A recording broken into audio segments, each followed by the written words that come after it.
নমস্কাৰ বন্ধুসকল, আপোনালোকে চাই আছে ক্ৰিকেট নিউজ। আজিৰ খেলখন আছে RCBৰ লগত CSKৰ আৰু এই খেলখন আৰম্ভ হ'ব সন্ধিয়া 7:30 বজাত।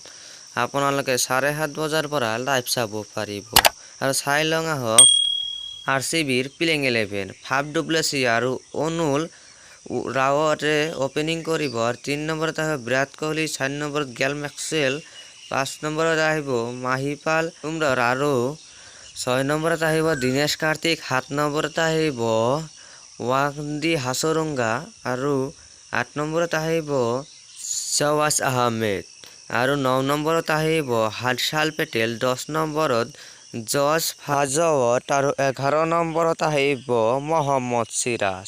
আৰু চাই লওঁ আহক CSKৰ প্লেইং 11 ওপেনিং কৰিব ঋতুৰাজ গায়কোৱাড আৰু ডেভিড কনৱে, 3 নম্বৰত আহিব মইনা আলী, 4 নম্বৰত ৰবীন্দ্ৰনাথ থাপা, 5 নম্বৰত আম্বেতি ৰায়ুডু আৰু 6 নম্বৰত আহিব MS ধোনী, 7 নম্বৰত আহিব ৰবীন্দ্ৰ জাদেজা, 8 নম্বৰত আহিব DJ ব্ৰাভো আৰু 9 নম্বৰত আহিব দীপক চাহাৰ আৰু 10 নম্বৰত আহিব ৰাজবাবা হাণ্ডাৰকৰ আৰু 11 নম্বৰত আহিব আডাম মিলাৰ।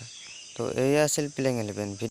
এই মেচখনত কোনে জিকিব কমেণ্ট কৰি জনাবলৈ নাপাহৰিব আৰু চেনেলটো ছাবস্ক্ৰাইব কৰিব, বেল আইকনটো বজাই দিব নতুন নতুন ভিডিঅ' পাই থাকিবলৈ। তো ধন্যবাদ। জয় আই অসম।